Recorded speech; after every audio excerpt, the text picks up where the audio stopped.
हरे कृष्णा। श्रीमद् भगवद गीता यथारूप अध्याय 4 दिव्य ज्ञान श्लोक संख्या 21। आइए मिलकर श्लोक संख्या उच्चारण करते हैं। श्रील प्रभुपाद की जय। निराशी यतः चित आत्मा तयत्वः सर्व परिग्रह शरीरम केवलम कर्म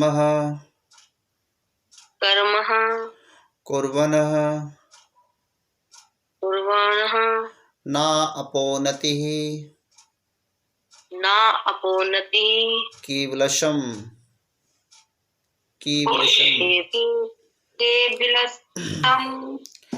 निराशीयत चित्त आत्मनं त्वया सर्व परिग्रह शरीरम केवलम कर्म कुर्वनः न अपोनति कीवलशम। निराशी फल के आकांक्षा से रहित या निष्काम। यत मतलब संयमित, चित मतलब चित आत्मा मतलब मन तथा बुद्धि, तयत मतलब छोड़ा, सर्व मतलब समस्त, परिग्रह मतलब स्वामित्व, शरीरम मतलब प्राण रक्षा, केवलम मतलब मात्र, कर्म मतलब कर्म, कुर्वनम मतलब करते हुए, ना मतलब कभी नहीं, अपोनति मतलब प्राप्त करता, कीवलशम मतलब पाप पूर्ण फल। तो अनुवाद देखिए। ऐसा ज्ञानी पुरुष पूर्ण रूप से संयमित मन तथा बुद्धि से कार्य करता है। जो ज्ञानी पुरुष है वो कैसे काम करते हैं? वो पूर्ण रूप से संयमित मन को संयमित, मन को एक जगह लगाना संयमित कहलाता है। तो पूर्ण रूप से संयमित मन तथा बुद्धि से कार्य करता है और बुद्धि से कार्य करता है। अपनी संपत्ति के सारे स्वामित्व को त्याग देता है। ये बड़ा वो है कि मैं संपत्ति का मालिक नहीं हूँ। अगर ये भावना आ जाती है कि मैं संपत्ति का मालिक नहीं हूँ, हम लोग कहते हैं ना कि हाँ मैं ही, ये मेरी चीज़ है, मेरी चीज़ है, मेरा। वो भक्त जब होता है तो वो ये नहीं कहता कि ये मेरी चीज़ है, नहीं। तो अपनी संपत्ति के स्वामित्व को त्याग देता है और शरीर निर्वाह के लिए कर्म करता है, शरीर के निर्वाह के लिए कर्म करता है। इस तरह कार्य करते हुए वह पाप रूपी फलों से प्रभावित नहीं होता। तो यहाँ पर क्या है कि बहुत सुंदर शिक्षा दी गई है कि ऐसे ज्ञानी पुरुष पूर्णतः संयमित मन और बुद्धि से कार्य करता है, अपनी संपत्ति के सारे स्वामित्व को त्याग देता है और केवल शरीर निर्वाह के लिए कर्म करता है। इस तरह कार्य करते हुए वह पाप रूपी फलों से प्रभावित नहीं होता। तो बहुत सुंदर तात्पर्य है। आइए तात्पर्य को समझते हैं। श्रील प्रभुपाद की जय। कृष्ण भावना भावित व्यक्ति कर्म करते समय कभी भी शुभ अशुभ फल की आशा नहीं करता। जो कोई कृष्ण भावना भावित व्यक्ति होता है वो कभी भी ये नहीं कहता कि मैं ये कर्म करूँगा, मुझे इसमें लाभ होगा, हानि होगा, शुभ होगा, अशुभ होगा। वो सिर्फ कर्म करता है।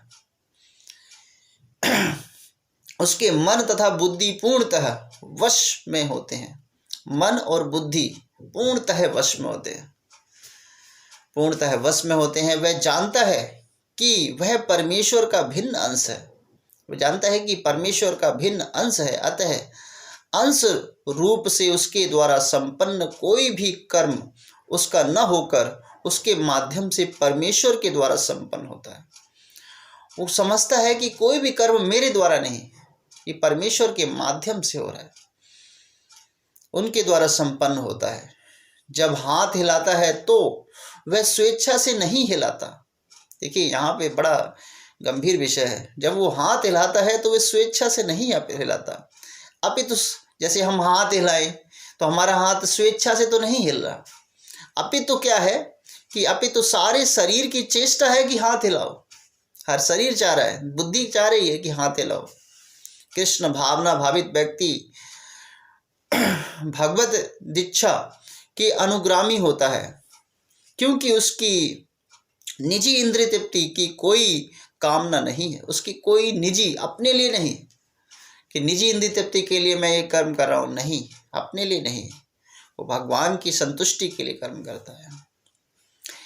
वह यंत्र के एक पुर्जे की भांति हिलता डुलता है। यंत्र का एक पुर्जा है, इधर रख दो तो इधर, उधर रख दे तो उधर, हिलता डुलता है।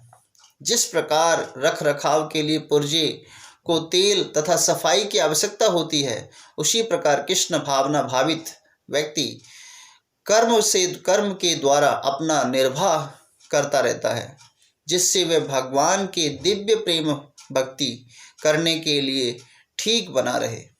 अतः वह अपने प्रयासों के फलों के प्रति निश्चेष्ट रहता है।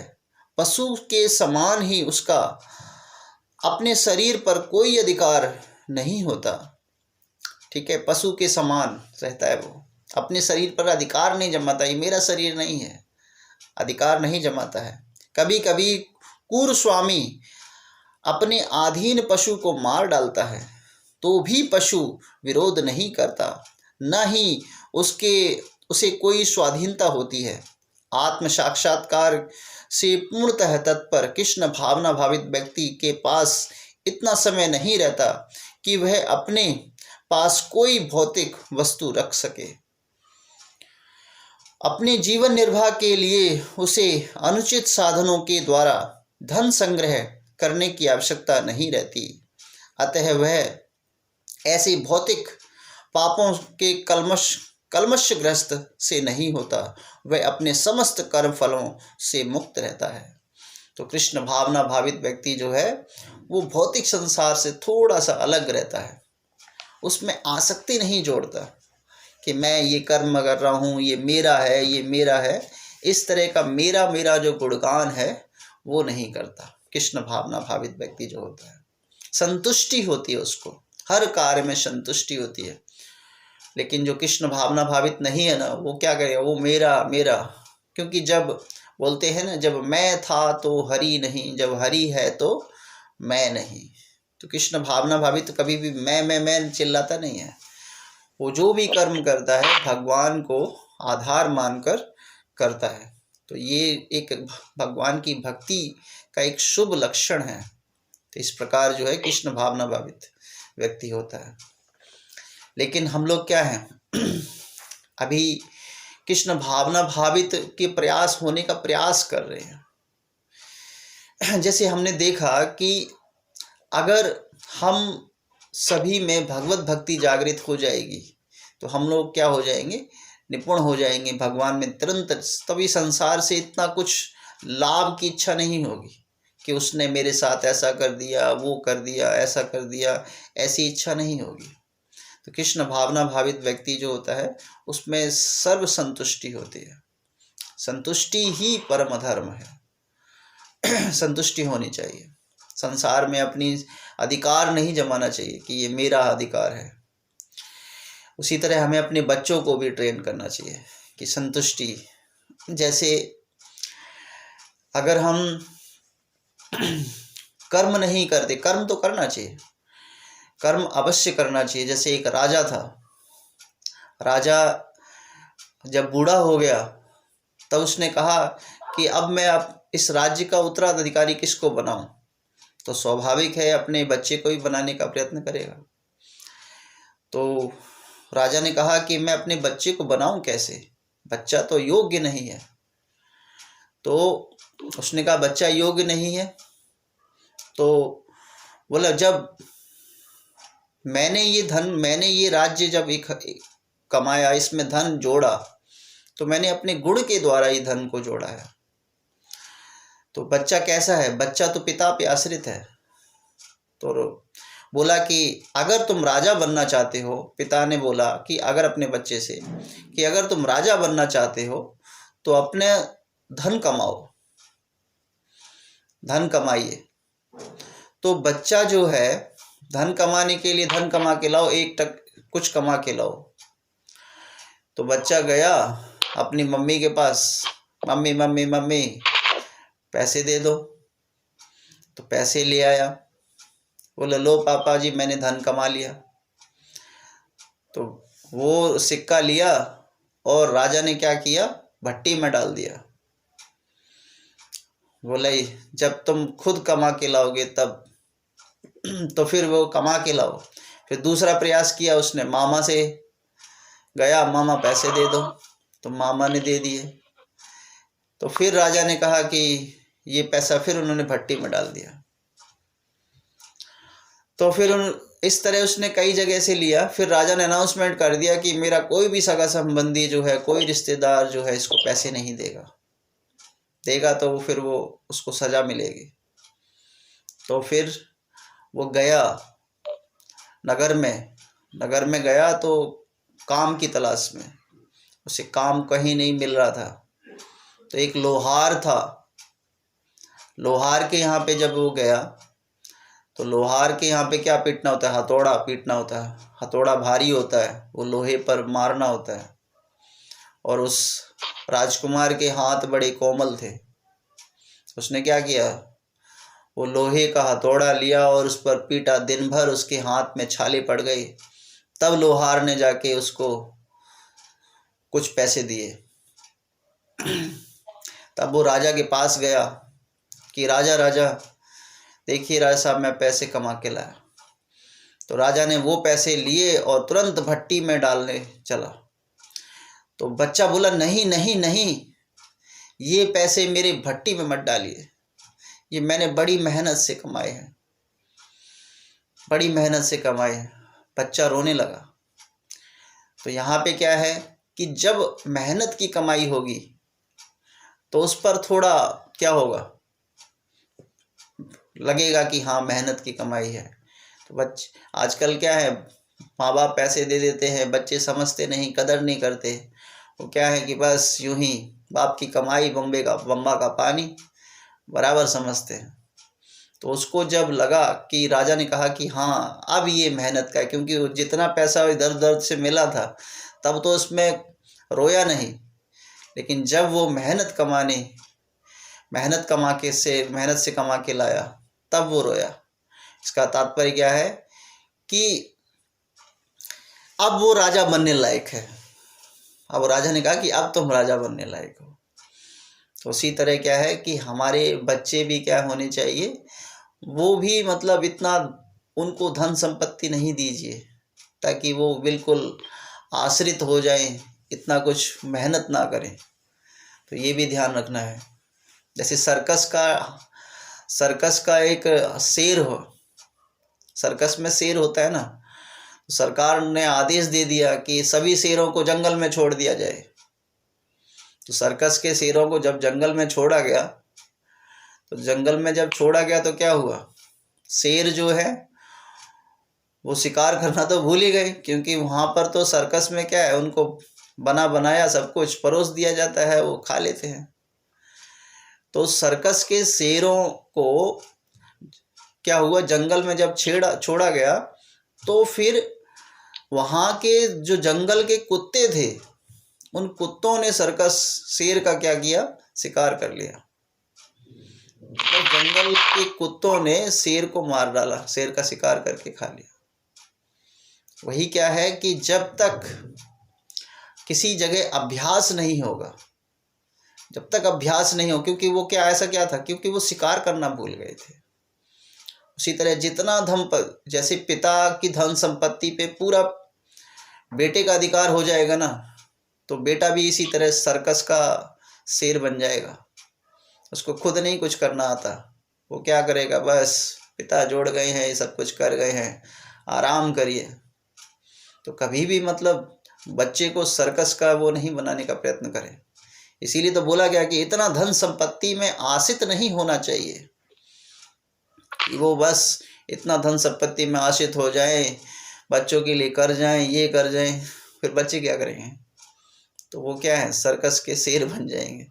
उन्हें शिकार करना नहीं आएगा, उन्हें ज़मीन पर किस तरह धन संपत्ति जोड़नी नहीं आएगी। जैसे एक बहुत बड़े व्यापारी थे, बहुत बड़े व्यापारी थे, उन्होंने न जाने अपने व्यापार से कितने धन संपत्ति जोड़ लिया। अब फिर जब बड़े हुए, रिटायरमेंट हुए, तो सारा धन संपत्ति जो था उन्होंने क्या किया, दान में दे दिया। बोला आप सारी धन संपत्ति दान में दे रहे हो, ऐसा क्यों? बोला मैंने वो बच्चे के अंदर वो गुण डाल दिए, वो शिक्षा दे दी कि आप भी बड़े होकर क्या करें, इस तरह धन का अर्जन कर सकते हैं। तो उसके अंदर गुण डाल दिए, तो गुण डालने से क्या है, वो बच्चा खुद धन कमा लेगा। तो इसी तरह इतना कुछ धन संचय की भी आवश्यकता नहीं होती, भगवत भक्ति करने की आवश्यकता है। भगवत भक्ति भी करने की आवश्यकता है और अपना कर्म करने की आवश्यकता है। और ये सोचने की आवश्यकता नहीं है कि मैं अपना धन संपत्ति बच्चों के लिए ये कर जाऊं। तो उसमें क्या है, वो बच्चों को भी क्या बना रहे हैं, सर्कस का शेर बना रहे हैं। फिर उन्हें शिकार करना नहीं आएगा, उन्हें हर जगह कोई कार्य करना नहीं आएगा। तो इसीलिए क्या है कि इतना ज़्यादा आसक्त नहीं होना चाहिए कि बिजनेस करते समय खाने के लिए जब भगवान पर्याप्त धन दे रहे हैं, ठीक है, जीविका सब कुछ सही चल रही है, तो सभी को भगवत भक्ति में जुड़ना चाहिए। ये नहीं कि बस कि भक्ति को आप त्याग करके बस पैसा पैसा पैसा पैसा, बस सुबह सुबह जो अच्छे कर्म हैं उसको भी भगवान को अगर भूल जाए। क्योंकि पैसा किस लिए बना है, इंसान के लिए बना है, लेकिन इंसान क्या है, बिल्कुल पागल हो गया पैसे के लिए। इतना आसक्त नहीं होना चाहिए, ठीक है। क्योंकि यहाँ पर भगवान ने शेर को भी और बड़े से बड़े हाथी को भी भूखा नहीं रखा, उसके लिए भी क्या है, शाम तक अच्छा भोजन की व्यवस्था हो जाती है। तो हम लोग तो इंसान हैं, इंसान की तरह कर्म करने चाहिए कि भाई इतना धन के लिए लोभी हो जाए, फिर कथा को भी, भगवान का आश्रय भी छोड़ दें, ऐसा कर्म नहीं करना चाहिए। तो इस प्रकार यही तात्पर्य है इसका, बहुत कर्म फल है। तो इस प्रकार तात्पर्य जो था शील प्रभुपाद के माध्यम से पूर्ण हुआ। शील प्रभुपाद की जय। हरे कृष्ण। किसी भक्त का कोई प्रश्न है या कोई चर्चा है तो उसका स्वागत है। हरे कृष्ण।